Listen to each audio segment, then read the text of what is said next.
केंद्रीय गृह मंत्री ने आज नई दिल्ली में दूरदर्शन के मेगा ऐतिहासिक हिंदी धारावाहिक स्वराज का किया शुभारंभ।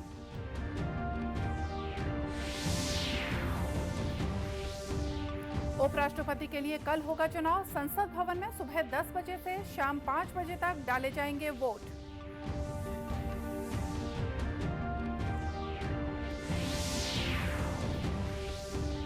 ईडी ने आज सुबह रायपुर, दुर्ग और राजनांदगांव के कारोबारियों के घर मारा छापा।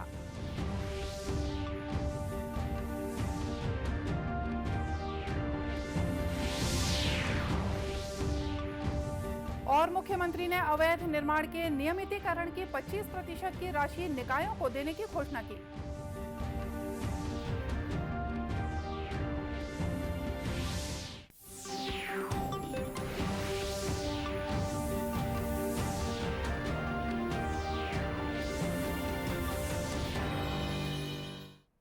नमस्कार, आप देख रहे हैं दूरदर्शन समाचार। मैं हूं मोनिका शर्मा और आइए अब देखते हैं समाचार विस्तार से।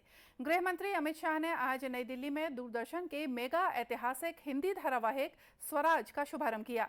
75 कड़ियों की ये श्रृंखला भारत के स्वतंत्रता संग्राम के गौरवशाली इतिहास के अनछुए पहलुओं को सामने लाएगी। गृह मंत्री अमित शाह ने कहा कि स्वराज श्रृंखला का प्रयास भारतीयों को अपनी संस्कृति, मूल्यों और प्राचीन ग्रंथों पर गौरवान्वित कराना है। उन्होंने युवाओं से देश की प्राचीन संस्कृति और इतिहास पर गर्व करने का आग्रह किया। आकाशवाणी और दूरदर्शन के बगैर संचार माध्यमों में संभव ही नहीं। ये मेरा बहुत, आज मैं इस मंच पर खड़ा हूं, आकाशवाणी भवन में खड़ा हूं, इसलिए नहीं कह रहा।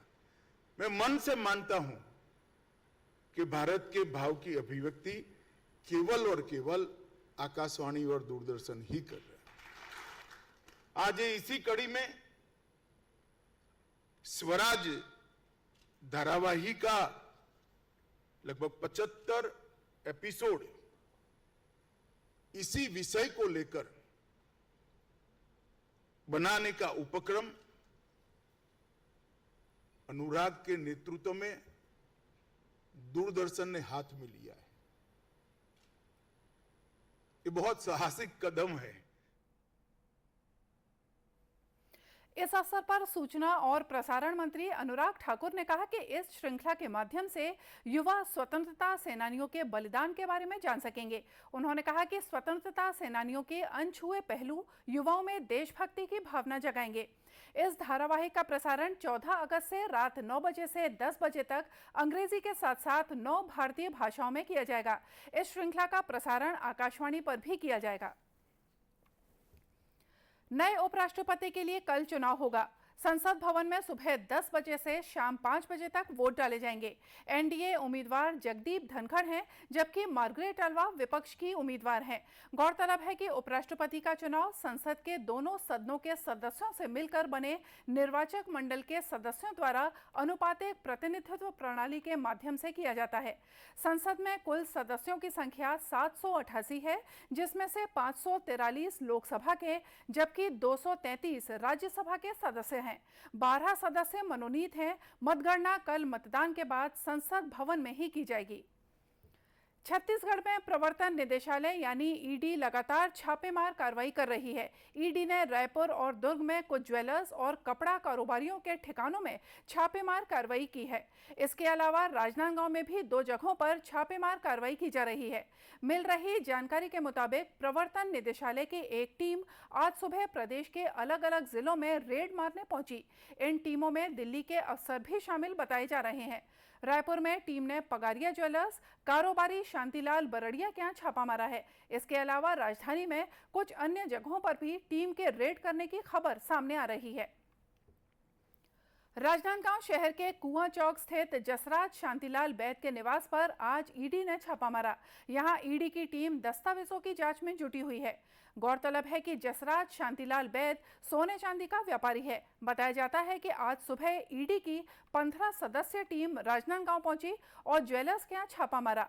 कार्रवाई के दौरान ईडी की टीम के साथ सीआरपीएफ के जवान भी शामिल हैं।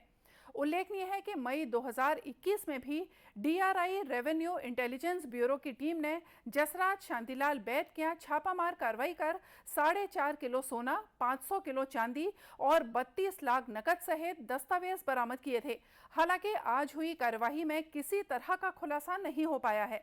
ऐसा माना जा रहा है कि मनी लॉन्ड्रिंग की शिकायत पर ईडी ने छापेमार कार्रवाई की है और दस्तावेज खंगाल रही है। इसके साथ ही राजनांदगांव के नकोड़ा टेक्सटाइल्स में भी छापे की कार्रवाई चल रही है।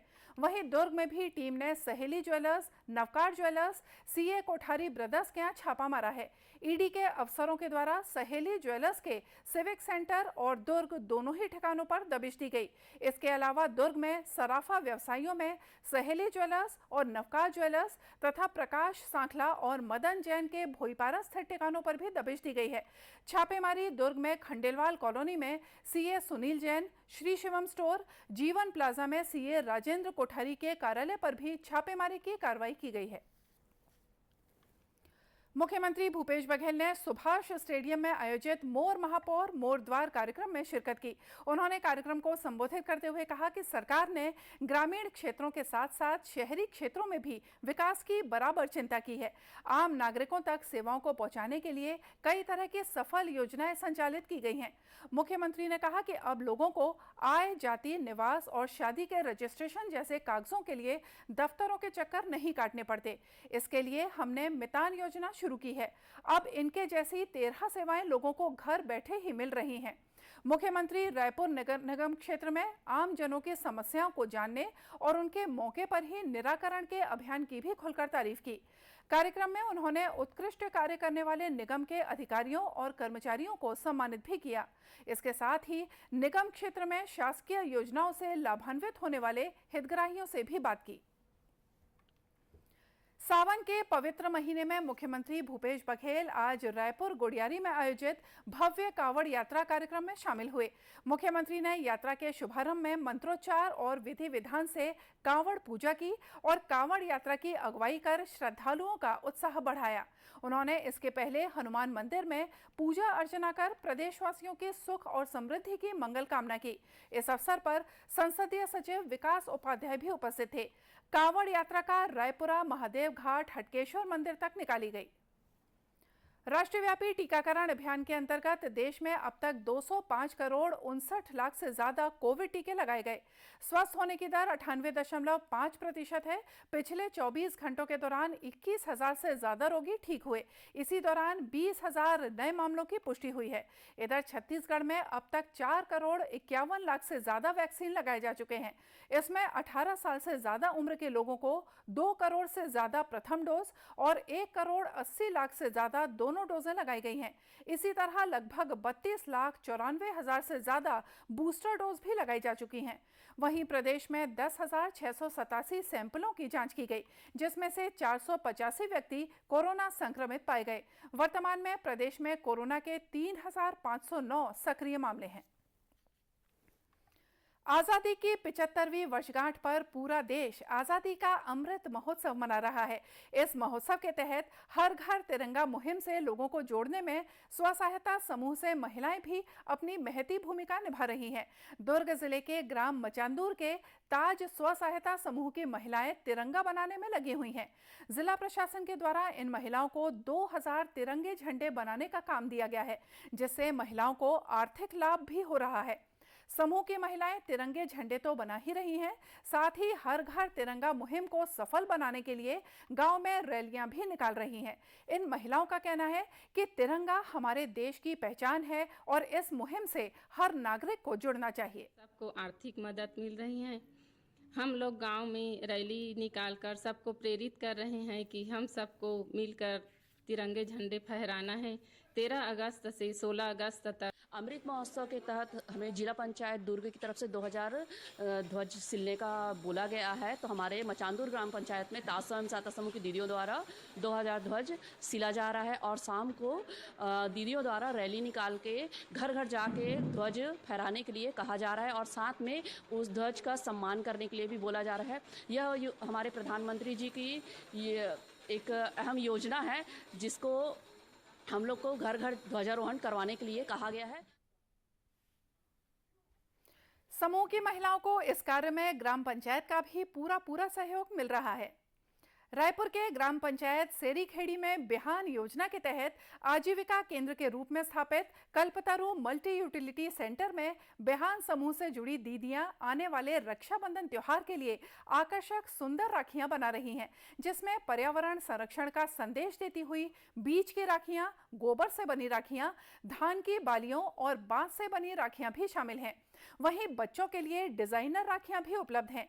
स्व सहायता समूह की दीदियों ने बताया कि पिछले 2 सालों से वे अलग अलग डिजाइन की खूबसूरत राखियां बना रही हैं।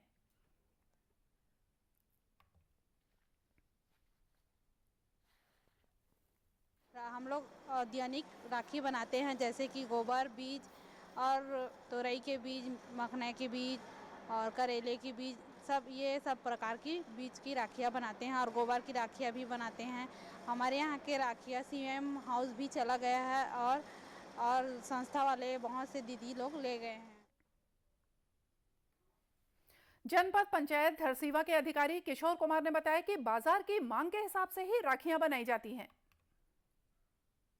चल रही है, उनमें से एक गतिविधि जैसे कि सीजनल गतिविधि होती है, चाहे वो गुलाल बनाना हो, चाहे वो अभी राखी के समय राखी बनाना हो। राखी में भी बहुत सारे प्रकार की राखियाँ बनाती हैं, जैसे कि गोबर की राखियाँ का निर्माण करते हैं, साथ ही साथ बांस की बनी राखियाँ और पर्यावरण को मद्देनज़र रख के बीज से बनी राखियाँ, जो बहुत फेवरेट राखियाँ हैं हमारे। पिछले 2-2.5 साल से कंटिन्यूस हमने यहाँ राखी बना रहे हैं, जिसमें से हम लोग बीज में करेले के बीज, सेमी के बीज, इसी प्रकार अन्य और बीजों के साथ बनाते हैं। फिर गेहूँ, चावल, खड़ा धनिया और डिज़ाइनर काली मिर्च को भी इस्तेमाल करके बहुत अच्छे डिज़ाइनर राखियाँ तैयार कर रहे हैं। श्री कुमार ने बताया कि इस तरह के काम से समूह की दीदियों का कौशल विकास तो होता ही है, साथ ही आर्थिक रूप से वे अपने पैरों पर भी खड़ी हो सकती हैं। दूरदर्शन केंद्र रायपुर से प्रसारित होने वाले प्रादेशिक समाचार को आप YouTube पर भी देख सकते हैं। हमारे YouTube channel Chhattisgarh DD news पर प्रादेशिक समाचार उपलब्ध रहेगा। YouTube चैनल का लिंक और QR कोड आप स्क्रीन पर देख सकते हैं। अपने एंड्रॉयड फ़ोन से QR कोड स्कैन कर आप छत्तीसगढ़ डीडी न्यूज़ लिंक पर जा सकते हैं। इसके अलावा छत्तीसगढ़ डीडी न्यूज़ फेसबुक और ट्विटर पर भी उपलब्ध है। और आइए देखते हैं अंत में मुख्य समाचार एक बार फिर से।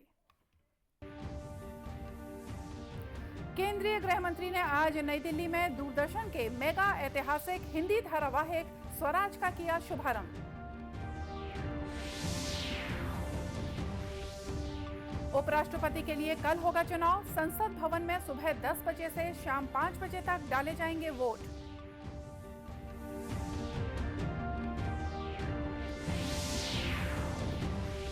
ईडी ने आज सुबह रायपुर, दुर्ग और राजनांदगांव के कारोबारियों के घर मारा छापा।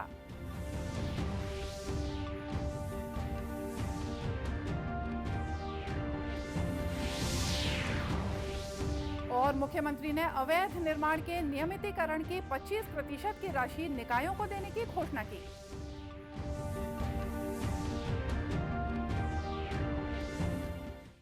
और इसी के साथ ये समाचार बुलेटिन यही समाप्त हुआ। नमस्कार।